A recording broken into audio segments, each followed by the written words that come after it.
Well, hello everyone, and welcome to the Lexus RZ450e, and this is all new electric vehicle from Lexus. And if you haven't already checked out my full tour and review, definitely go check that out. But this, I'm going to take you on a full POV driving tour and impressions of this car out on the roads and getting a first look at this thing, because it is pretty interesting of a vehicle. Let's go take a quick look on the exterior, since you guys have not seen that yet. If you haven't watched the whole tour, you have electronic actuators to open the doors, which is pretty interesting. Let's just turn the lights on, because those are also pretty interesting. And I have to say, this paint color is really nice. It's called Ether. You can get like a duotone paint, and you have this new spindle body design from Lexus. So the spindle grille itself is kind of there, but it's now kind of shaped into the whole body of the car. The Lexus badge now glows up at night, which is kind of cool actually, I think, on this. It works well, shockingly. Blends in with the L shapes of the DRLs. 20-inch wheels on this one. This is the luxury trim, so that means we are getting around 196 maximum miles of range, which is not really good, unfortunately, for a car that's nearly $70,000 MSRP. I do really like the design, and the quality is there. It's just EV tech on this ET and GA architecture shared with Toyota and Subaru EVs. It's just not there yet. And I know it's kind of like an early beta kind of vehicle for Lexus, and I know there's some cool stuff coming, but I wish this thing was a better EV, because it's a great car, if that makes sense. But let's go take this thing on a drive. This Direct4 all-wheel drive system, our charge port up here, dual motor all-wheel drive, and Lexus has done some fun stuff with the torque vectoring of this vehicle. Let's pop inside and head out on a drive. We have a gear selector down here, actually very solid feeling. There's no like shift or anything, but we do have a physical knob. Metal in here, you can hear it's a metal inlay, which makes it feel nice. Brake hold, we have just over 300 horsepower, I think just around 350-ish pound-feet of torque. We have around 63-ish kilowatt-hour usable pack, but I believe it's around 73 kilowatt-hours gross. Usable is what you're really going to be using all the time, as the other is kind of reserved as a buffer. So, you know, range isn't super good. Let's pop it into drive. First, actually, I want to show you reverse, because it beeps at you, and the cameras are pretty cool. Pop it into reverse is easy, and the beeping is constant, unfortunately. But we do have a fantastic 360-degree view camera system. It's just, the beeping is endless in this thing. Putting it into drive is super easy as well. And you do also get those cameras up front, and it kind of traces the road in front of you. Really good camera system, actually. If you're turning really sharply, sometimes a front kind of like cool 3D, there we go. Oh, I love that screen. That's my favorite cool thing on this car. And Toyota and Subarus do get it in the Solterra and the BZ4X, the platform mates of this vehicle. Nonetheless, let's pop it into drive. We are in eco mode right now. That's honestly what I've been driving in. It's pretty good, actually. And you do have normal, sport, as well as a range mode and a custom mode as well. So you have a few different drive modes in this thing. And as you can hear in here, it is dead silent. Really good sound insulation from this acoustically laminated sound glass. We also have this really nice micro suede material around the vehicle, which also kind of acts as a noise insulator as well. And then there's a lot of sound deadening in here that also contributes to this really silent interior, and that's what you want in an EV. It's a luxurious, almost quiet experience for these luxury brands, and it works even better as an EV versus gas cars, because that quietness is really dialed in here. And wind noise on the highway as well is pretty solid. The motor sound is quiet. There's no like weird sounds. You can get kind of a funky sound in sport mode, which we'll test when we get onto the highway.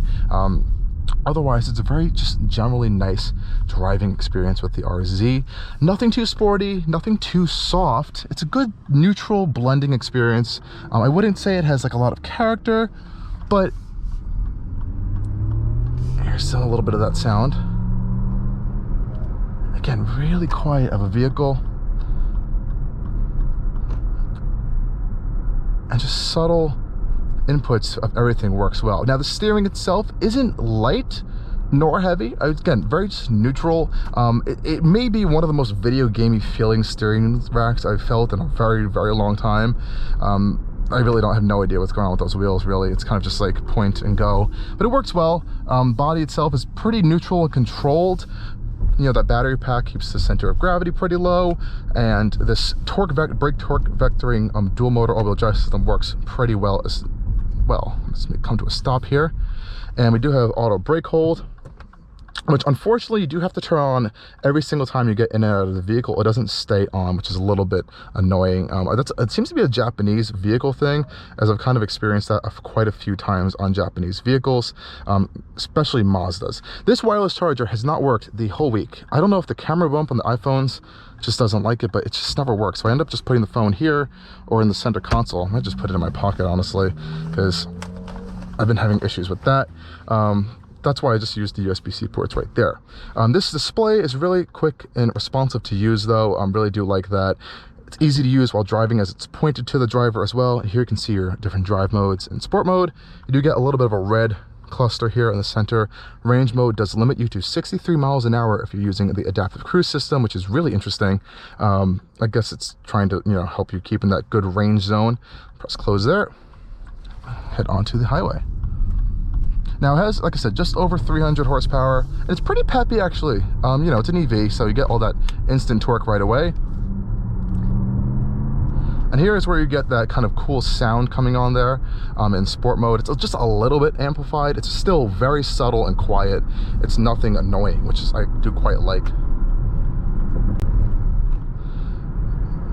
I have to say, this thing does have incredible passing power and just general daily usage power, though at this price point it's lacking a little bit. Things like the Model Y Performance will have both more power and range and charging efficiency.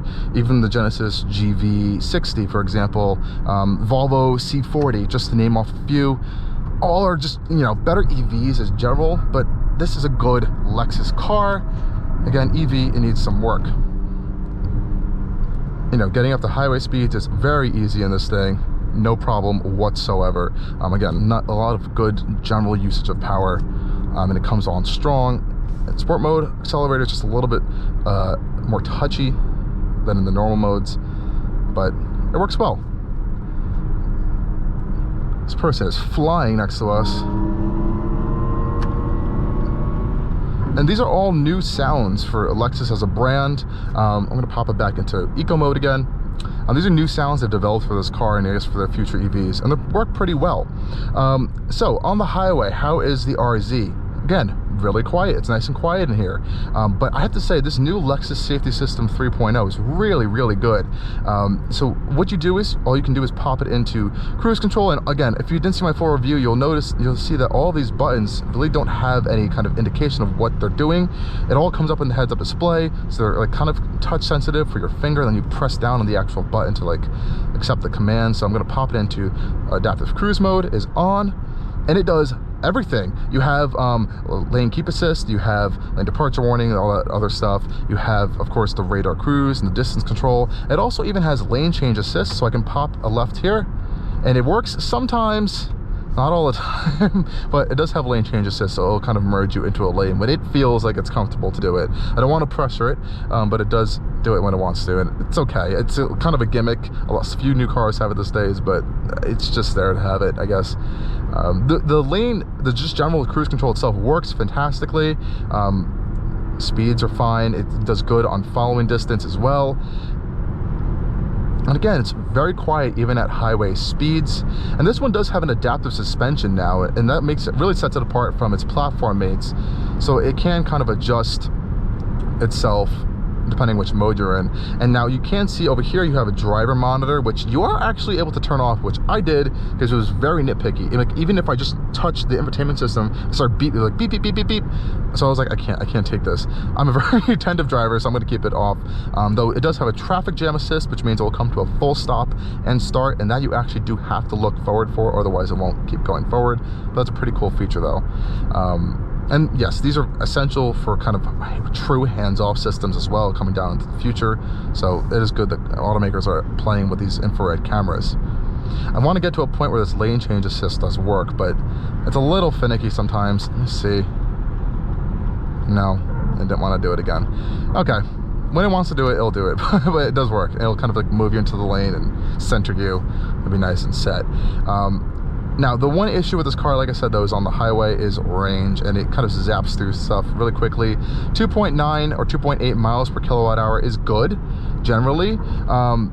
Some cars will do it in the 3s, so it isn't the most efficient thing on the planet, but the real issue here is just like the general efficiency and technology of this battery pack isn't up to standards of like other competitors that are just a little bit more efficient and can charge faster, and it just have generally more range from their battery packs. And that's really, I think, that's just the down point of this car. I almost want to call it like testing the waters. A lot of people like to make fun of Tesla sometimes, like, oh, they're like beta vehicles, but this is kind of the same thing for Lexus, Toyota, and including Subaru as well, because they're all similar vehicles. It's just like they needed to have a product out there to compete, and this is what they came up with. And like I said, it's a fantastic car itself. It's comfortable. The suspension is like a cloud, but it's also really good at keeping the body controlled. Nothing sporty, but it works really well, and it offers that luxurious experience. And if you're someone who's just putting this thing around town, you don't go on a lot of road trips, you can charge it at home and maybe will make a rare trip to like a DC fast charger, I think this car is for you. But if you're really someone who likes to go on road trips, drives a lot, I don't know if I would particularly want to go for this vehicle, mainly due to the fact that range issue. I took this on a road trip, almost 400 miles, and I had to charge so many times because I had to turn the air conditioner on, and that zaps like 30 miles of range off of it instantly, and like turn it on and off quickly. Thankfully, you do have this radiant heating function that kind of compensates for that, but it's a little bit annoying sometimes. Acceleration is incredibly strong though. Oh. And while the suspension is really good at soaking up bumps and just general, solidity and offering a luxurious experience, I will say if you do kind of push on it a little bit, that front end does get a little bit unstable. Obviously it's not, doesn't have enough power to like lift the front wheels off, but it feels like it is doing it. It comes a little bit loose up front when you're kind of on the power. That's just one thing to be aware of. Might take a little bit more tuning for them. Like I said, this is an early generation of Lexus EVs, and I really do believe that once they start kind of tuning in what they want to do with their EVs going forward, they're working on it behind the scenes now, I think we'll see a more well-rounded and solid product from them. But right now, it's a little all over the place in terms of the EV aspect. So I would be cautious in buying this, especially for an MSRP. I personally don't think it's a good option. If you can get a discount on it and you really do like it, maybe go ahead, but I would wait and hold off on this vehicle just for now. That being said though, it is a nice cruiser for it around town. Very quiet. It does have that Mark Levinson audio system, which works really well, and the infotainment system itself is all new. It's nice, glorious, big touchscreen, and it generally works okay, but wireless CarPlay and Android Auto also work fantastically, and I'll have this gigantic full display here to take advantage of, and I think that honestly is what I've just found myself using this whole time. It just works seamlessly. I've had no connection issues and no other problems with that, so there you go. I like that versatility. Take notes, GM, who are removing Apple CarPlay and Android Auto from their new systems in the future, which is a little bit of a weird decision. Hopefully they'll backtrack on that. Nonetheless, guys, this is the Lexus RZ450e. At the end of the day, again, huge thanks to Lexus for letting me check out this vehicle this week. It is a nice car. It's solid, well-rounded of a vehicle. Like I said, it's just the EV aspect, the part of it is just, it feels like an afterthought, unfortunately, and I wish it wasn't the case, because there's a lot to like about this car, and I hope to see it translated over into their future more well-rounded EV products. But that being said, those are my thoughts of this RZ450e over the past week.